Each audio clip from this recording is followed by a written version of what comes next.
मैं जात पात हर मजहब में जुदा हूँ, लेकिन वादों की डोर में अटूट सा जुड़ा हूँ।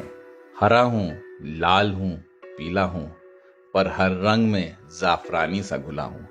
मैं विवाह हूँ, ब्याह हूँ, निकाह हूँ, मैं जश्न की थिरकन भी हूँ और विदाई के लरसते आंसू भी। मैं शादी हूँ, पूरे हिंदुस्तान का यकसा त्योहार हूँ, और वादी कश्मीर के इस त्योहार में आपका खैर मकदम है।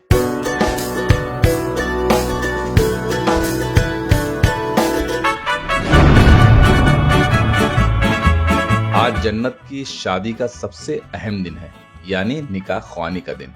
शादी के इस घर में दोपहर से ही दूल्हे की गाड़ी फूलों से सजना शुरू हो चुकी थी। श्रीनगर पे सूरज ने जैसे ही घूंघट काढ़ा, शादी के इस घर ने फौरन जुगनुओं की चादर ओढ़ ली।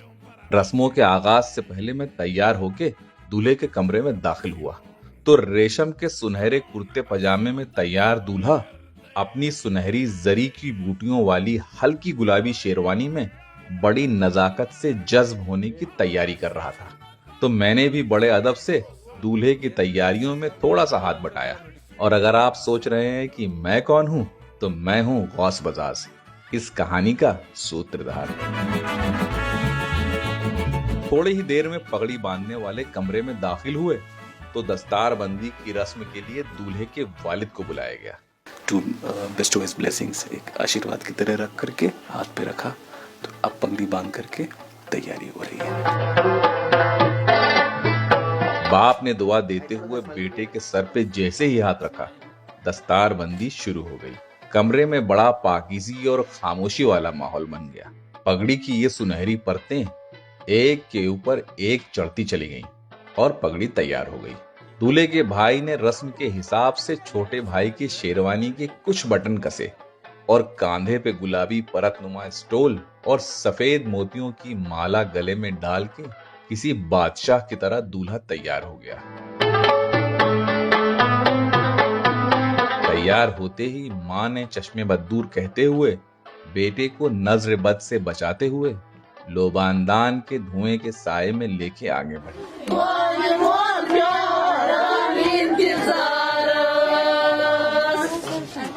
तो दहलीज पे कश्मीरी रस्म के हिसाब से दूल्हे के कुछ खास रिश्तेदारों ने एक सुर में एक किस्म का कश्मीरी गीत गाना शुरू कर दिया, जिसे वनवुन कहते हैं। ये खूबसूरत बारात का वनवुन दूल्हे को मुखातिब होकर कहता है, जनाब, चिनार के साए से उठिए और फूलों की चादर पे अपनी दुल्हन लेने चलिए। दुल्हन के वालिदैन आपका इंतजार कर रहे हैं। और फूलों से लदी इस गाड़ी में दूल्हे के बैठते ही बारात चल पड़ी।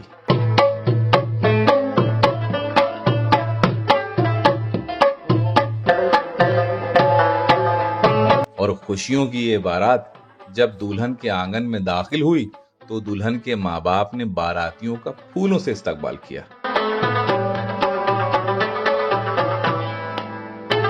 खामोशी और सादगी भरे इस इस्तकबाल में खुशियों के ढोल बखूबी सुनाई दे रहे थे।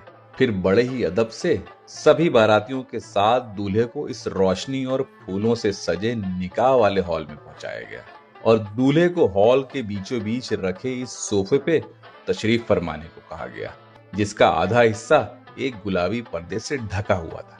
काजी साहब ने दुल्हन को लाने के लिए कहा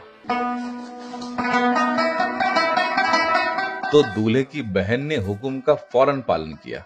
लाल जोड़े में दुल्हन शर्म और हया का लिबास ओढ़े एक जालीदार लाल घूंघट के पीछे झुकी हुई नजरों से आने वाली आईने की तरह साफ जिंदगी की झलक बखूबी देख सकती थी।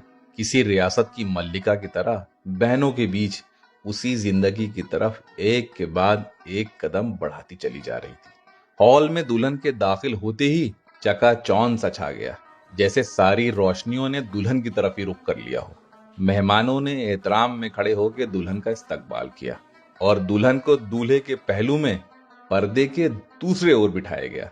दोनों में खामोशी थी, लेकिन धड़कनों ने गुफ्तगू करना फौरन शुरू कर दिया था। बीच में पर्दा था, लेकिन आने वाली जिंदगी कश्मीर के पानी के चश्मे की तरह साफ।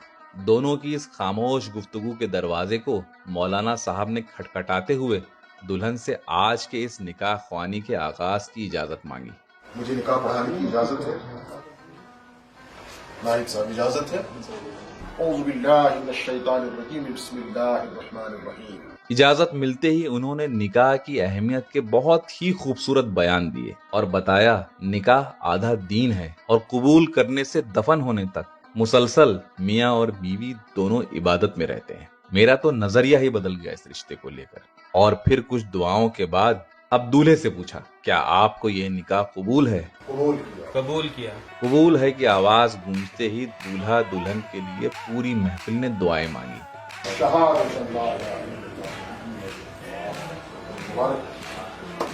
आमीन कहते ही खुशियों के आंसू और मुबारकबाद की गूंज एक साथ आई। मेरा दिल मेरा दिल मेरा दिल मेरा दिल मेरा दिल मेरा दिल मेरा दिल।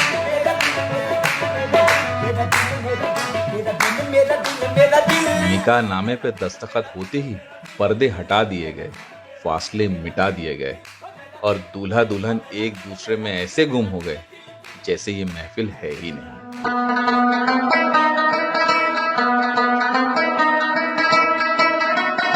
दूल्हे के माँ बाप ने बहू और बेटे को बाहों में समेटा और उनकी इस नई जिंदगी के आगाज की मुबारकबाद दी। दुल्हन की माँ ने दूल्हे को मुबारकबाद के साथ कुछ तोहफों से नवाजा। भाइयों बहनों और दोस्तों ने भी अपने अपने अंदाज में दूल्हा दुल्हन को मुबारकबाद दी। निकाह पे आए सभी मेहमानों को तोहफे के तौर पे लड़की वालों ने ये ड्राई फ्रूट से भरे सुनहरे नक्काशी वाले बॉक्सेस दिए और उसके बाद नाश्ते के साथ गर्मा गर्म कहवों की प्यालियों का सिलसिला शुरू हो गया।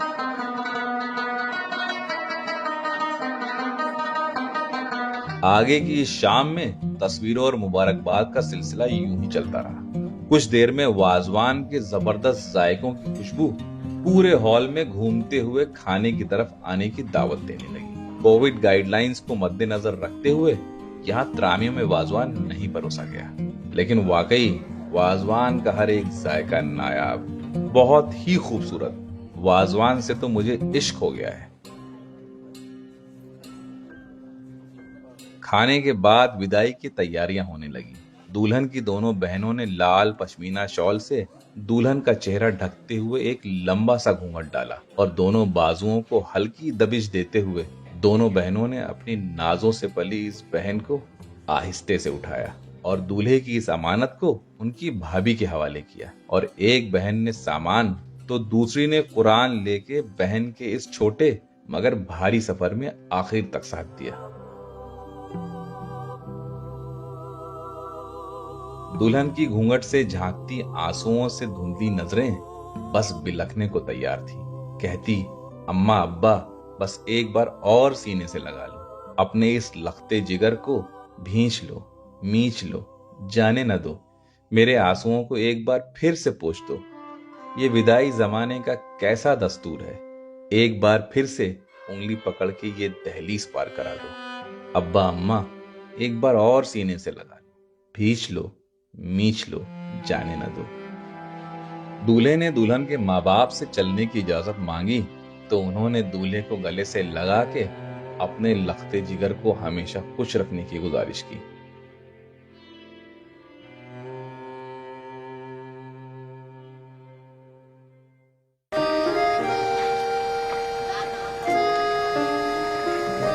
दूल्हा दुल्हन जब अपने घर वापस आ गए तो दुल्हन को मेहंदी रात वाले शामियाने में लोबान के धुएं के दरमियान कुरान के साए में अंदर लाया गया। दुल्हन के अंदर दाखिल होते ही उसके इस्तकबाल में शामियाना एक बार फिर से वनमुन से गूंजने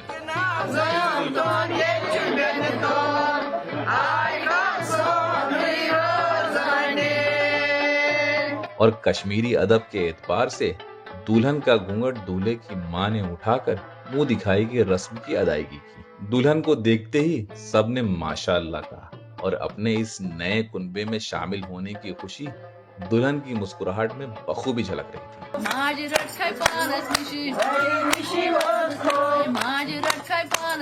फौरन शामियाने में जाफरानी कहवे का एहतमाम किया गया और गुफ्तगू का सिलसिला कुछ देर और यूं ही चलता रहा।